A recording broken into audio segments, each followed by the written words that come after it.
Coming up, it seems like CJ Stroud is far and away the best quarterback in the Big Ten. Can anyone compete with him for that spot in the fall? You're listening in to Locked On Big Ten.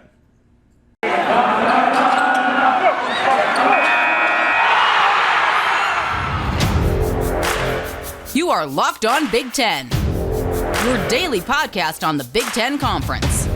Part of the Locked On Podcast Network. Your team every day. In a Locked On Big Ten, alongside Jay Stephens, host of Locked On Buckeyes, I'm Nate Dickinson. We're going to talk here quarterbacks in the Big Ten, and it's slim pickings right now. Jay and I talked about it here before coming on, but there is a lot of experience coming back in this conference. A lot of names. I'm counting like 10, 11 quarterbacks that at least we've heard of before just from playing in the Big Ten. Before we get to any of all of that, though, Jay, there's an obvious number one here. It is your Buckeye CJ Stroud. Just how big is the gap between him and everybody else? Because it seems monstrous at the moment. Think about the gap and how large, how much time you think it's going to take between you getting into college and then you graduating. You think about you as a freshman, 18, 17, maybe 19 years old. You're young, but you're like, man, I have a long journey. There's a lot of time that's in between me right now and then graduating from college. Not just that time period, but all the things that you have to go through to get to where you want to be. That gap that you think about between the freshman and senior year, that's what I think about. I think about the gap between CJ Stroud and the rest of the quarterbacks in the Big Ten Football Conference. Stroud is amazing. I'm not saying the other guys aren't that good, but I think the gap is large. And now the other guys we'll talk about in a minute, some are really talented, and I can't take that away from them. But Stroud is so good at it. From all accounts, it seems like he's getting better than he was last year, and he keeps widening the gap between himself and the other quarterbacks in the Big Ten Football Conference. Where do you put him on a national stage? Number one. That was kind of a quick answer as well. But I do think he's number one ahead of Bryce Young. Honestly, if you want me to be frank, I think he had a better season last year than Bryce Young. I just think that Bryce Young played for Alabama. Bryce Young had a big drive against Auburn, and he won the SEC last year. So, there's a few things that went into his favor as far as him being the Heisman Trophy winner. But I do think Stroud is number one in the country. There's going to be guys in other places around the country that are going to try to be number one, but I do think that CJ Stroud is the number one quarterback in the country, and everybody else is trying to catch up. Let's move on to the rest of the Big Ten here a little bit, because I feel like we just know the skill out of CJ Stroud. You know what that offense is going to do at Ohio State. If it's not at a record pace, it's going to be really, really high powered no matter what. As we go down here a little bit, I want to start with Aiden O'Connell, someone with Purdue who showed potential here, who a lot of people are saying is someone who could be someone to take a step this season, but he loses his top target in David Bell as well. It's going to be tough to overcome that. And it's going to be tough to win over on that side of the Big Ten as well, too, and prove anything that he hasn't already. Who do you think this guy is as a quarterback? I know he's someone, again, who, when we talked before going on right here, you mentioned as maybe like being the guy who maybe isn't just at the bottom in here in the Big Ten. As we've discussed, there's not a lot as far as depth and great quarterback talent right now. No, he's up there. Losing David Bell is going to be huge. I don't think most people will, and even myself, don't really understand the magnitude and how drastic that loss is. However, he is there, and now you got to think about how he's going to be. Losing David Bell is one thing. I believe it's Tyrone Tracy, the kid from Iowa that transferred to Purdue. Name might have been butchered there, but that's another one there that you have to think about. Well, how will he get integrated? How will things get better? Losing David Bell is big. It's huge, but I do think that he'll be able to overcome that loss during the season. And then you got him in a pass healthy offense too, right? It's one of those where Jeff Brom, he wants to air it out. He wants to be able to get things moving up and down field. There's someone like a Peyton Thorne. I question what he'll be able to do this season, partly because he loses a guy in like Kenneth Walker, who takes a lot of pressure off him as a passer. But at the same time, with Kenneth Walker there, Michigan State wasn't the heaviest of passing teams. So I want to know exactly what the limitations are when the reins are kind of off of Peyton Thorne and his ability to really be able to throw it around. As far as like the tier of guys who maybe could take a step up and at least, I'm not talking about even getting close to Stroud at this point, but I don't know what that next level is. But if we're talking about that second tier, I'd put like potential guys to get in there: Aiden O'Connell, Peyton Thorne, maybe whoever's playing for Michigan at that point, which we'll get to in a second. And then maybe if you could really surprise the new guy, Casey Thompson at Nebraska, or Tunga Tagovailoa at Maryland.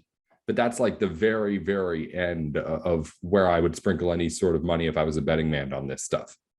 Yeah, Peyton Thorne is going to be interesting because I do believe Mel Tucker has something going on right now in East Lansing. We saw a little bit of it last year, a lot of transfers, has some more transfers coming in this year. So there's a belief in East Lansing that they're going to do something special. That belief is also on the shoulders of Peyton Thorne, knowing that he has to be the leader of this team and that he has to take advantage of things that he can take advantage of.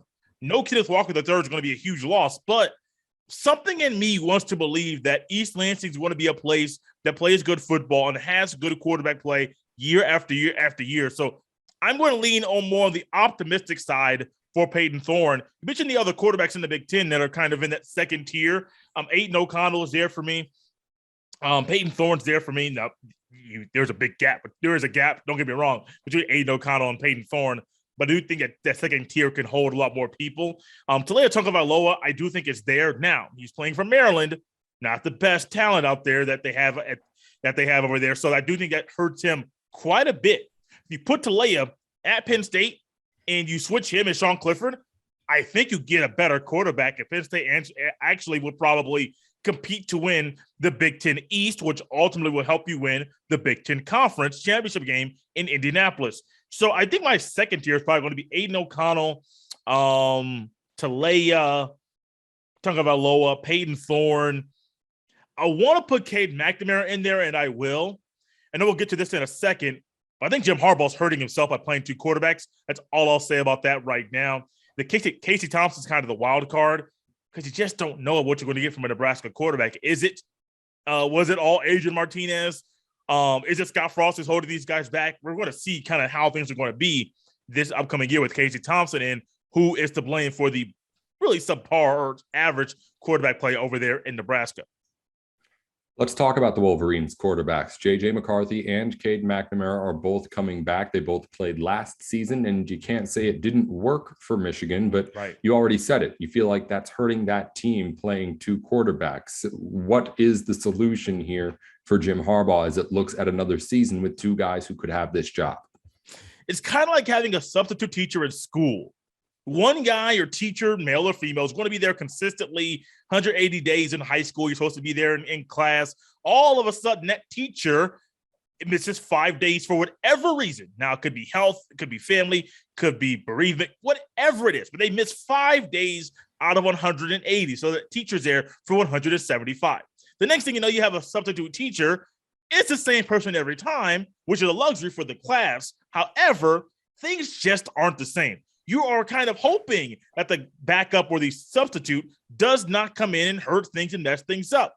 We have seen J.J. McCarthy come in and keep things afloat, keep things moving. We've also seen him come in and fumble during crucial moments. That's how I view the Michigan football quarterback situation. You have a guy in Cade McNamara who is the starter. I think he's done everything he needs to do to cement himself as QB1 in Ann Arbor.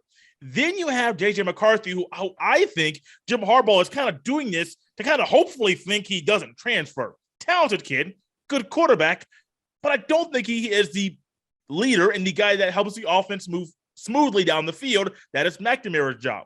And so with Harbaugh being determined to play two quarterbacks, you're finding a guy that, well, you have the teacher in this situation, the teacher or the leader of the offense in McNamara that wants to do his job, but he has to make sure, but he has to wonder, is the substitute going to mess up the offense, mess up the flow?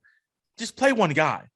Play one guy. Now, granted, you look at Alabama and you say, well, Alabama made a switch in the national championship game, but they had already seen some things from Tagovailoa previously in the season that really propelled and gave Nick Saban the confidence to make that switch at halftime. I don't think you've seen enough from JJ McCarthy to keep him in that role and to say, well, we're going to roll with McNamara, but we know we have a good guy behind us that can come back in and play if we need to. Don't do that. Don't do that to yourself. Stick with one guy. I believe that guy is Cade McNamara. We have seen him do phenomenal things, make it to the playoff last year. In Michigan, that was a great confidence boost, a great thing for morale. Keep that good thing going. I think playing 2 quarterbacks this year will do more harm than good. Built Bar has all of your protein needs, whether it be just the Built Bar, which is a classic buy now, 100% real chocolate, less than 150 calories, and less than 5 net grams of carbs and sugars, with more than 15 grams of proteins. It's a Built Bar that tastes like a candy bar, this protein bar. Not only do you have the Built Bars, of course, the brand new Built Puffs are just flying off the theoretical shelves. They do most of their sales online at Built.com, which we'll tell you about in a minute. But these Built Puffs are marshmallows. You just pop them right into your mouth. You get that little protein shot to get you through your workout, through your work day, and on a Friday when you're waiting for the weekend, it can be that much tougher too, I know. So head on over to Built.com and at least try out the product. If you've never tried anything like this before, or your supplements right now just maybe aren't cutting for you as far as just how good they taste, Built Bar has all of the stuff that everybody else does, probably even better, while at the same time giving you the taste that we know is better. And we know it from trying it out ourselves. Everyone at Locked On really, really loves Built Bar if you listen to a lot of our shows. So head on over to Built.com right now and use the promo code LOCKED15 for 15% off your order. That's Built.com and promo code LOCKED15 for 15% off. Well, I agree. I think it needs to be one guy, even if it is McCarthy, and you just want to unleash whatever that raw potential will be. But as you mentioned, Harbaugh seems determined to play 2 right now. Do you see any reason or any possibility that he changes that and goes with one guy, at least until he's forced to? Well, we see them kind of want to change things a little bit, and he kind of reverted back to his old ways, at least offensively. So I think he might get a push to change things, but I still think he's going to go back. If the competition is close, I think he's going to try and play 2. I think he's playing the transfer portal game. I'm still leaning towards that way. We're seeing the portal be so hot, so crazy, so wild right now, where players are hopping in. I think it was either football or basketball. I want to say basketball because I believe Doug Gottlieb was talking on his radio show. He said there's 1,400 guys in the transfer portal in college basketball on the men's side at D1. That's not accounting for the women in college basketball or the volleyball on men or women's side, just that one sport. And so I think he's partly hoping this is keeping the young man out of the transfer portal because he keeps playing a guy who knows he's a backup. And he's like, hey, sprinkle you in, maybe you'll take over. Not going to happen. I'm just going to keep saying that, like, just play one guy. Not a bad thing. Those that win have one guy who is the starter and roll with it. Not a bad thing to just keep one guy and name him the starter. We'll see what Harbaugh does. I hope he changes his ways and sticks with one guy, but I don't know, man. Worked for him pretty well last year. He might stick with it again this year. Exactly right. Yeah. If you make that playoff, you want to kind of keep doing what's working. Jay, as we get into the middle of the pack here, you have this group of quarterbacks who have become, I don't know if I want to say staples of the Big Ten, but at the very least to become staples of the middle of the pack in the Big Ten. When you're talking about a guy like Sean Clifford at Penn State, he's entering his 4th year of starting games there for the Nittany Lions. Tanner Morgan is entering his 5th year of starting games for the Minnesota Gophers as he goes for year number 6 overall with that team. Spencer Petras of Iowa is entering his 3rd year starting games at Iowa, and then Graham Mertz, multi-year starter at Wisconsin as well. This is a group of quarterbacks who have a lot of experience, but have yet to really show that kind of promise. And every single offseason, we've talked about, hey, these guys, if they have nothing else, they have time playing football in the Big Ten. All of them, at least at some point, have shown some sort of flashes of being able to do so with consistency. That consistency, though, is the missing piece. Can any of them find it this season, you think? Yes, I mean, it's a possibility. The one I think that's most likely to get it is the one person we saw do it previously is Tanner Morgan. It all depends on who's on the outside. Now, was that 2019, that season that they started off really hot in Minnesota? I believe, yes, that would have been 2019 when they won They beat Penn State, started out 8-0, ended up being at one point top 10, but then ended up not even winning the West. Yes. Didn't win the West? Who won it that year? 2019. Was that Wisconsin? Wisconsin. Yeah, Wisconsin won that last game of the season still, and winner of that game went on. Gotcha.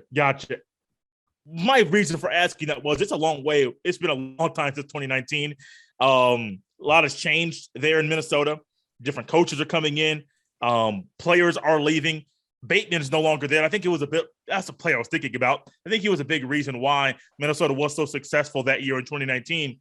But I think among the names that you listed, and we're kind of on the same page as far as the tiers go, I think Tanner Morgan's the only one, absolute only one that can move up. I think we've seen the best of Sean Clifford, which isn't that hot. I haven't really seen much from Spencer Petras to make me think that he is going to move up. And Graham Mertz, sorry, buddy, you got to change a lot to get me to believe you are going to be that middle tier of a quarterback in the Big Ten. It's weird because I do think Casey Thompson is kind of that middle tier quarterback, and he's a newcomer. Now, granted, there are schools we did not list a quarterback for because those schools are not doing very well and they have quarterback issues and they are at the bottom of the Big Ten. But I think Casey Thompson is the one he is the one that can wow people the most because he is a newcomer to the conference. And this is a conference outside of O'Connell and Stroud and some of the other names we listed. They're not really the quarterbacks aren't that hot, aren't that good. Even when you think about outside of Stroud and O'Connell, Peyton Thorne and Cade McNamara, they're not really guys that are going to go on to the NFL, maybe even be late picks in the NFL draft. Those aren't that kind. I mean, they may be late round picks, but I mean, they're not going to do much in the NFL from what I've seen. This quarterback doesn't really have good quarterback play outside of Ohio State. That's it. And so Casey Thompson can come in, especially with a fan base like Nebraska, and especially like a program that is trying to get back to the glory days under what they had in under Tom Osborne. He is a guy in previous decades before that. He is a guy in Casey Thompson that could wow people the most and be somebody to compete for the second best quarterback in the conference, along with Aiden O'Connell, just because he's a newcomer and, well, his competition isn't that good. Yeah, it was in 2019, that Tanner Morgan season. I think it'll come down to maybe with this group, just who has those weapons. I mean, just to use that season as an example, Tanner Morgan had Tyler Johnson, now a Super Bowl champion with the Buccaneers. He had Rashad Bateman, now a first-round draft pick and receiver with the Ravens. He still has, as he's coming back for a sixth season along with Morgan, Chris Autman-Bell, who's going to be an NFL wide receiver at some point too. All three of those guys were lining up alongside him in that winning season. So it's maybe just to measure that kind of stuff. If that's the question, I think there's a deeper conversation that needs to be had about who has the best weapons around there. But I think the point we're getting to is that I don't think any of us believe, or at least either of the two of us believe, that any of these quarterbacks are going to just step onto the field in the fall and step up their games individually in a way where it's just going to carry a team to any sort of next level. There isn't, I don't think, that kind of quarterback here in the Big Ten. Maybe Aiden O'Connell is like the most likely candidate, but he's not someone you want to put your money on, I don't think, still. I would not go that far. I would not say you wouldn't want to hold your money with that one, because O'Connell's special. Like there are special qualities with him. I won't say he's special like a Stroud. There are special qualities with him. I think he's the one guy that can be in, say, the quarterback, say, finalist or semifinalist for quarterback awards nationally. He could be one of the guys that's maybe like number 12 or number 13 in that list. But it goes to what you said. It goes to the weapons. He's the only guy that I think on this list can be there. Casey Thompson, maybe, but what does Nebraska have as weapons? What is Scott Frost going to give his quarterback? What offense is he going to run? I mean, I think a lot of this stuff in Nebraska is under Scott Frost, not under the quarterback, even though Adrian Martinez was not that hot. I do think a lot of the stuff there was with the quarterback. I think O'Connell might be the only, that's how high I am on him, the only guy that can possibly be close to Stroud. The other ones, sorry, they just don't do it for me.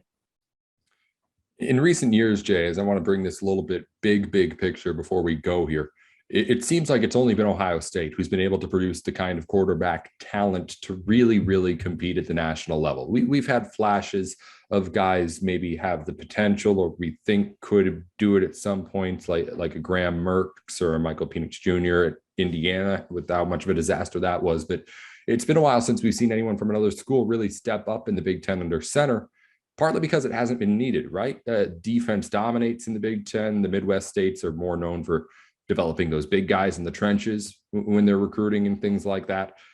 Well, so while you don't need it really to win in the Big Ten, I think it's been kind of proven that it doesn't work against the SEC teams, that kind of defense and hoping your offense can keep up strategy. Is there a way for the Big Ten to get back in on the game with these big recruits? Because I think they built up a reputation right now where unless you're playing for the Buckeyes, you're not playing for a quarterback-friendly conference. Yeah, it's really easy, actually. Recruit like the SEC and recruit like Ohio State. You may say, Jay, that's crazy. You may say, Jay, that's not going to happen in the Midwest. Well, Ohio State found a way to recruit like an SEC school in the Midwest, in Columbus, Ohio. So I don't think it's crazy to say that a Purdue or a Minnesota or a Wisconsin or an Iowa or Michigan can recruit like a school in the South so that they can compete with the schools in the South. I simply think it's that simple.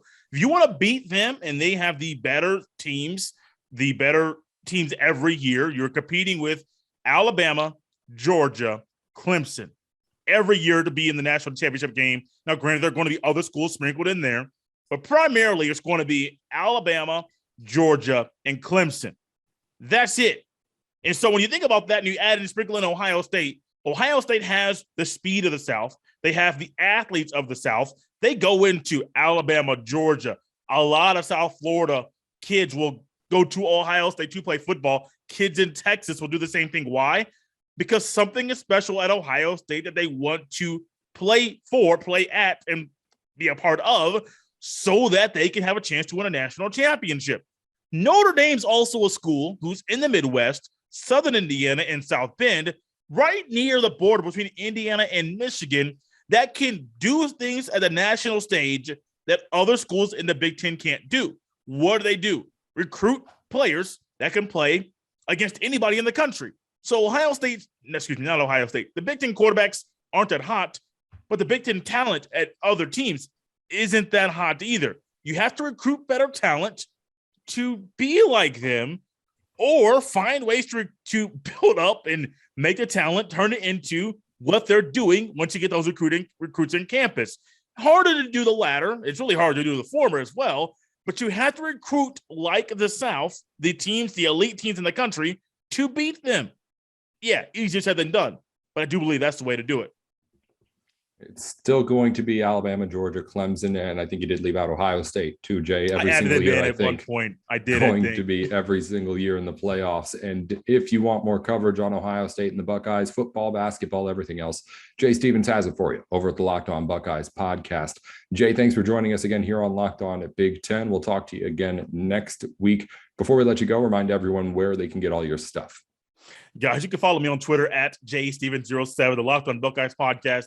Just like Locked On Big Ten, you can catch it on YouTube and the Odyssey app, Apple Podcast, Spotify, or wherever you get your fine podcast. It is free and available wherever you get your fine podcast. I'll be back to wrap things up in just a minute. Thanks again, Jay, for coming on. No problem. It is prime time betting season if you're a sports gambling fan. Baseball's in full swing. Basketball's in the middle of the postseason, as well as hockey. The Kentucky Derby is tomorrow. It's going to be a whole lot of fun over the next couple of weeks and months if you're someone who likes to put your money where your mouth is in your sports takes. And Bet Online can make sure that you're saying and putting your money on the right things. Bet Online is more than just a place to get all your bets, and they have all the bets free to place. All the lines, parlays, any sort of combination of ways you want to bet that you can. Bet Online has it. Up to date and, of course, with all of the latest trends. But also, you can get the information where normally you go from about 5-10 different sites maybe to get all your info on your games that you're going to bet on. You can just go to Bet Online, get all of the info you need all in one place, and make it a one-stop shop for you. So head on over to Bet Online right now to see everything I'm talking about. Bet Online, where the game starts. Wrapping things up here on Locked On Big Ten. Once again, thanks to Jay Stephens for joining us on today's program. A look at the news around the Big Ten that you may have missed over the weekend. In lacrosse news, both the men's and women's Big Ten tournaments wrapped up, and we have champions going back to the same school. The Maryland Terrapins, both on the men's and women's side, win the Big Ten. On the men's side, the number one seeded Maryland defeated 3-seeded Rutgers by a score of 17-7, the final score. And on the women's side, Maryland beat Rutgers again, final score there 18-8. As far as national implications, the tournament draws were also over the weekend for lacrosse. Maryland got the number one overall seed on the men's side. Also qualifying for the men's out of the Big Ten are Rutgers and Ohio State. And Maryland is in, of course, on the women's side, alongside 4 other Big Ten schools, a record 5 Big Ten schools in this tournament. It'll be Maryland, Johns Hopkins, Michigan, Northwestern, and then Rutgers. I combined those two there at the end. Northwestern, Rutgers, Michigan, Johns Hopkins, and Maryland. Again, a Big Ten record. 5 Big Ten schools in the women's lacrosse tournament. Elsewhere, the WNBA tipped off this weekend, and 24 former Big Ten players made WNBA opening rosters. That's according to Big10.org. And finally, in some Big Ten basketball news over the weekend, Wisconsin got a transfer commit from former Wofford guard Max Klezmet. He averaged 15 points per game for Wofford last year, a Wisconsin native. He adds on to the Badgers roster of transfer additions alongside Kamari McGee out of Green Bay, who transferred to Wisconsin a few weeks ago. We'll have to talk to Ryan Herrings about Klezmet and their other transfers coming to Wisconsin when we talk to him on Wednesday. John Garcia Jr., Director of Recruiting at SI, is back in tomorrow with questions on everything going on in the recruiting cycle. Until then, I'm Nate Dickinson. This has been Monday's Locked On Big Ten.